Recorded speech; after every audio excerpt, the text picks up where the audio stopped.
Երկրի ուղիղ եթերում շարունակվում է Բարև երկիր տեղեկատվական ծրագիրը, ևս մեկ անգամ սիրով ողջունում ենք մեր հեռուստադիտողներին։ Բարև երկիր, այսօր 22 մայիսի, օրը երեքշաբթի եւ այն զրույցը, որը առաջիկա րոպեների ընթացքում ծավալելու ենք, ենթադրում եմ, որ պետք է հետաքրքրի շատ ու շատ մարդկանց։ Մասնավորապես նրանց, ում համար միևնույն չէ եւ ովքեր անտարբեր չեն պատմական ազգային արժեք ներկայացնող կոթողների հանդեպ։ Որովհետև այսօր այն թեման, որը մենք քննարկելու ենք վերջին ամիսների ընթացքում, որպես այդպիսի մասնավորապես անունը վայրի, բավական հաճախ է քննարկվել մեր ծրագրում շատ են խոսել, խոսքը իհարկե Տաթևի մասին է, վանքի ու մասնավորապես այն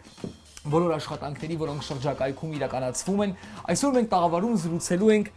հենց այն փոփոխությունների մասին, դրական ու բացասական փոփոխությունների մասին, որոնք տեղ են գտել այսօր Տաթևում։ Որմնանկարները, սիրելի հեռուստադիտողներ, դրանց լուսանկարները, որ հիմա իմ ձեռքում են, ժամանակին զարդարել են Տաթևի վանքը, սակայն ցավոք սրտի այսօր այս որմնանկարները այլևս վանքում չկան։ Ինչն է սրա պատճառը, ինչի հետևանք է սա, կփորձենք պարզել այսօր հարցազրույցի ընթացքում։ Ներկայացնենք մեր այսօրվա հյուրին, երեք հետո դու Արվեստագիտության թեկնածու, Երևանի Պետական համալսարանի հայ արվեստի պատմության եւ տեսության ամբիոնի դոցենտ, Գիտությունների ակադեմիայի արվեստի ինստիտուտի ավագ գիտաշխատող Սեյրանուշ Մանուկյան։ Ողջույն։ Շնորհակալ ենք մեր հրավերը չմերժելու համար։ Դուք այսօր ներկայացրել եք մեզ լուսանկարներ, հա, ու մեր ինձ տեյության դրանով էլ փորձեց սկսել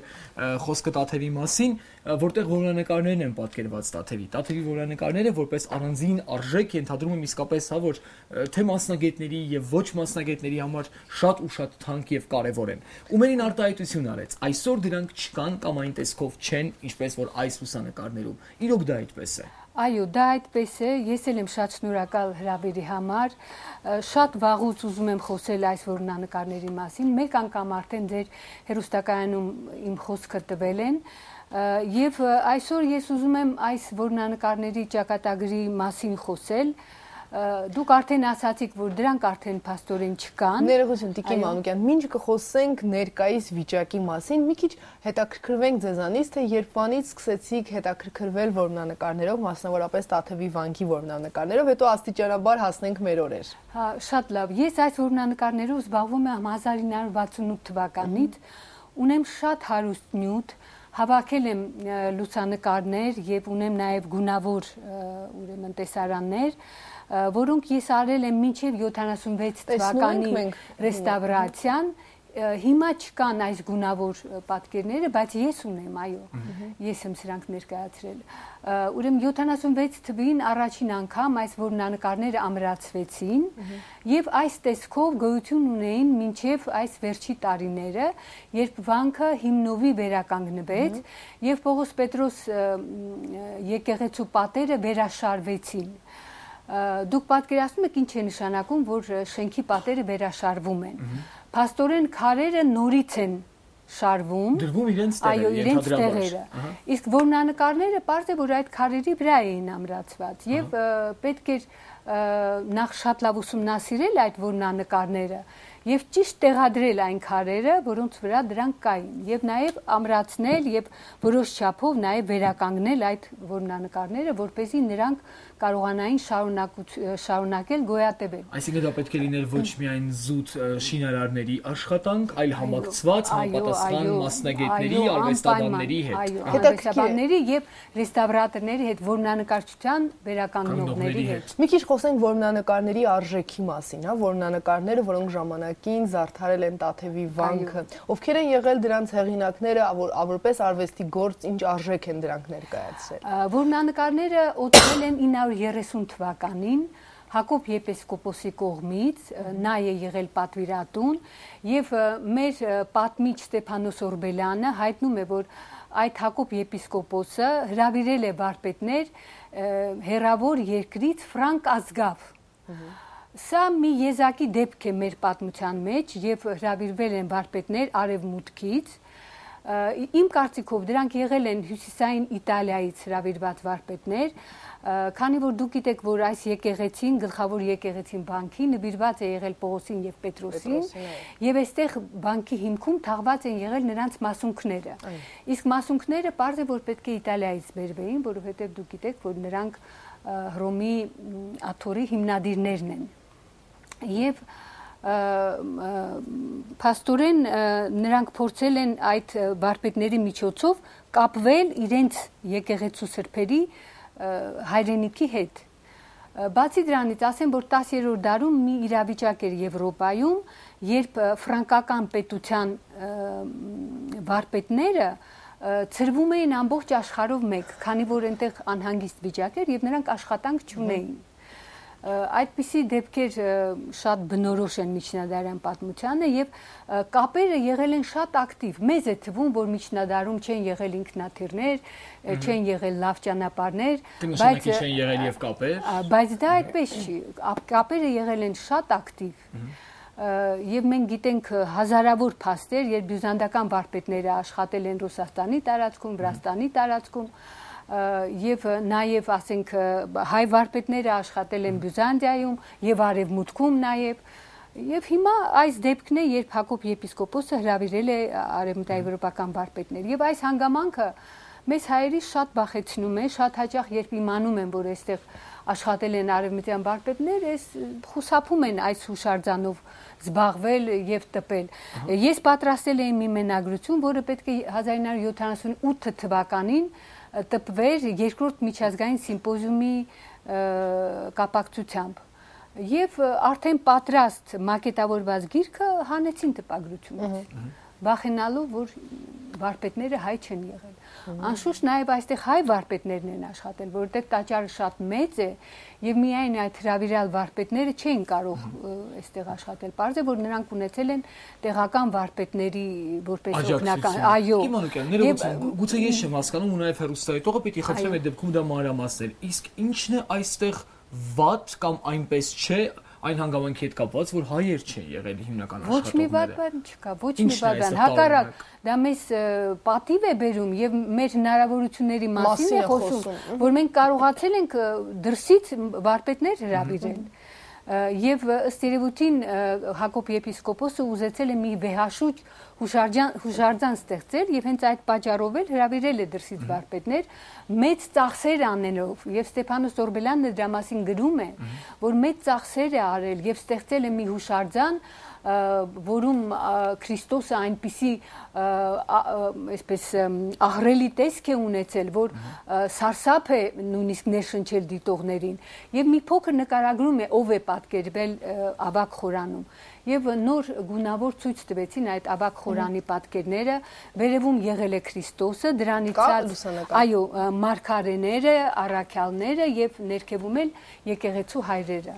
Ահա այստեղ մենք մարգարեների պատկերներն ենք տեսնում, որոնցից 3-ը բավական լավ էին պահպանված, տեսնում եք նրանք գալարակներով են պատկերված, ձեռքներին գալարակները տեքստերով եւ նրանց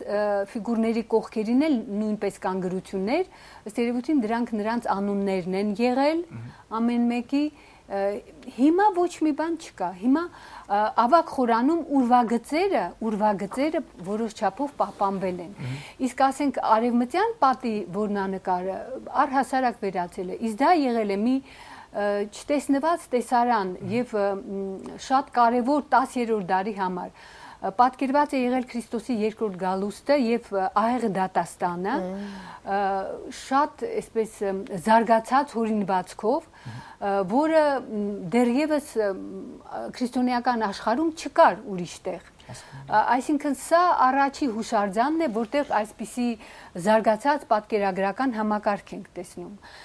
Եվ հորինվածքը ունեցել է վերևում Քրիստոսին, կողքին Պողոսի եւ Պետրոսի ուրեմն պատկերները, դրանցից ցած եղել են հրեշտակները, որոնք ազդարարել են երկրորդ գալստի սկիզբը,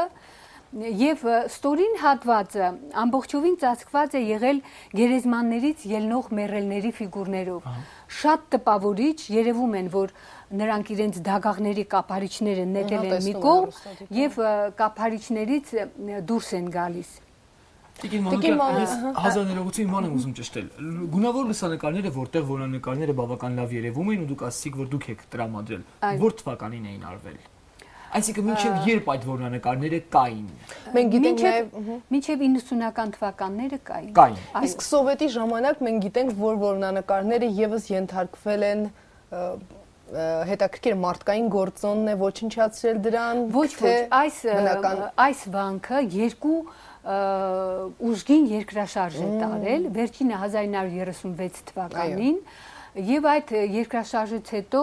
գմբեթը փլվել էր եւ պատերը խարխլվել էին։ Եվ հենց այդ պատճառով է, որ պատերը վերաշինվեցին։ Անշուշտ դա պետք էր, բայց պետք էր արվել, պետք է անեին դա, դուք արդեն ինքներդ էլ ասեցիք, որմնանկարչության վերականգնողների հետ մեկտեղ։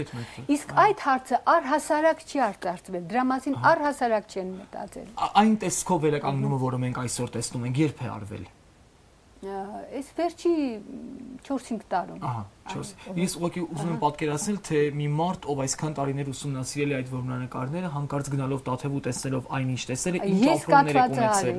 Իսկ նախապես տեղյակ չեք եղել, այսինքն միգուցե դիմեք մարդկանց, ովքեր կանգնած են։ Ինձ էլ քթել են, ինձ հետ խոսել են հեռախոսով եւ խոսք են տվել ինձ հետ հանդիպել, բայց այդ հանդիպումը չի կայացել, ես նույնիսկ ուղարկեցի նրանց մի ծրագիր, թե ինչ կարելի է անել, ուրեմն ես առաջարկեցի նախ տպել մենագրություն այս որմնանկարների մասին, որպեսզի մենք իմանանք, որ ինչ հուշարձան ենք ունեցել, երկրորդը ինչքան որ հնարավոր է ամրացնել եւ որոշ չափով վերականգնել այս որմնանկարները եւ երրորդը ես առաջարկեցի անել վիրտուալ վերականգնում, այսինքն արդեն մեր մտահղացման երևակայության շնորհիվ վերականգնումը անել նմանատիպ հուշարձանների հիման վրա եւ այդ վերականգնումը վիրտուալ ձևով ժամանակ առ ժամանակ ցուցադրել տաճարի ներսում։ Այո, դա կլինի վիրտուալ վերականգնում, այսինքն պատրանքային կարող են տեսնել այդ որմնանկարները։ Այսինքն որպեսզի այցելուն կարողանա գոնե այդ ճանապարհով տեսնել, թե կարելի է ուղղակի միացնել համակարգիչը եւ այդ տարածության մեջ տեսնել այդ ուրեմն վերականգնած վիճակով, որոշ չափով վերականգնած վիճակով։ Ձեր ծրագիրը երբ եք ներկայացրել համապատասխան օղակներ։ 2 տարի առաջ։ Եվ արձագանք։ Ոչ մի արձագանք։ Հետաքրքիր է, փաստորեն արդեն վերակառուցվել է տաճարը, դա ենթադրում է արդյոք, որ որմնանկարների տեսքը հետ բերել այլևս անհնար է։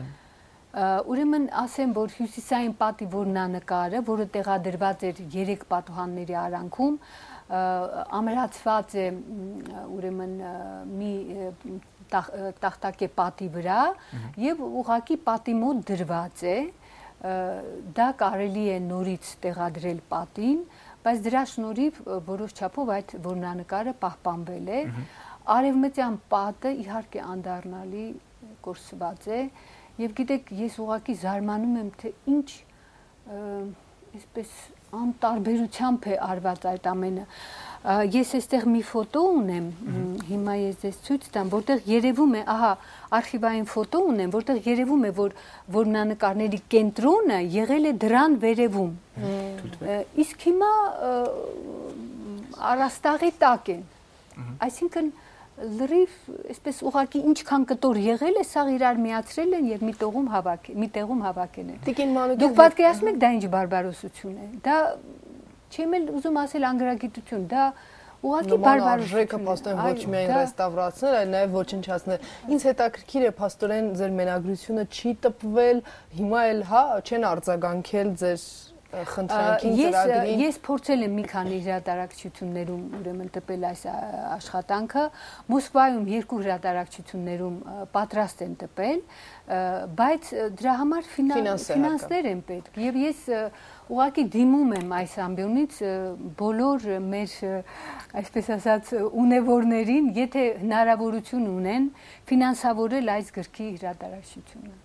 Գոնե գրքի տեսքով պահպանվի լինի եւ միգուցե այս նյութերի հիման վրա էլ ինչ որ բան, ասենք, հնարավոր լինի։ Կին Մանուկյան, ինձ հետաքրքիր է նաեւ արդյոք եղել են մարդիկ կամ մարդիկ, ովքեր սրտացավ են ձեր կողքին են կամ հակառակը, այլ տեսանկյունն են ներկայացնում, դուք ասիք, որ դրսից հրավիրած մասնագետների մասին եք դուք փաստել, կան մարդիկ, հեղինակներ, ովքեր գրքեր ունեն, հոդվածներ, ովքեր հակառակն են պնդում կամ չկան, եթե նրանք կանել, նրանք անում են դա շատ ծածուկ երբեք ոչ հրապարակայնորեն, համենայնպես իմ գիրքը, որ տպարանից վերադարձրեցին, դա նրանց գործն էր, անշուշտ, եւ ուղղակի շատ անտարբեր են, շատ Տիկին Մանուկյան, վախենալով նույնիսկ որևէ մեկնաբանություն անել, ես պարզապես ակամա հիշում եմ այն հուշագոթողները, որոնք գտնվում են Հայաստանի սահմաններից դուրս, արևմտյան Հայաստանում, եւ հաճախ մենք խոսում ենք վանդալիզմի մասին, հաճախ խոսում ենք այն մասին, որ մեր թշնամին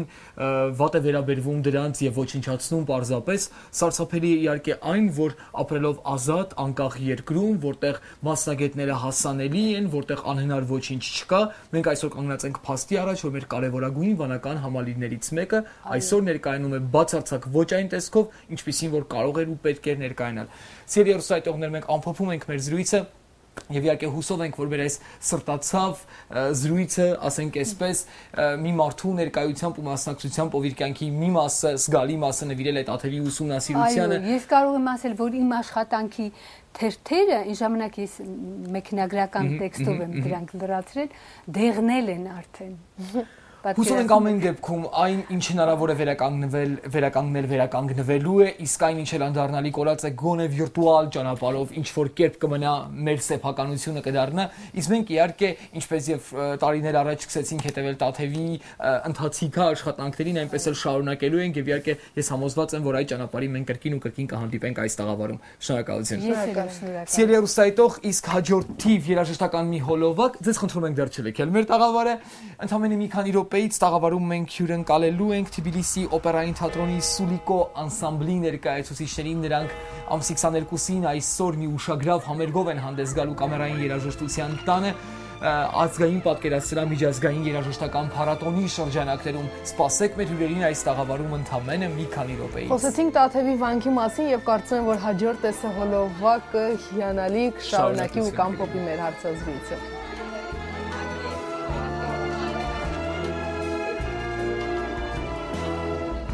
Սերս վանքում Տաթևի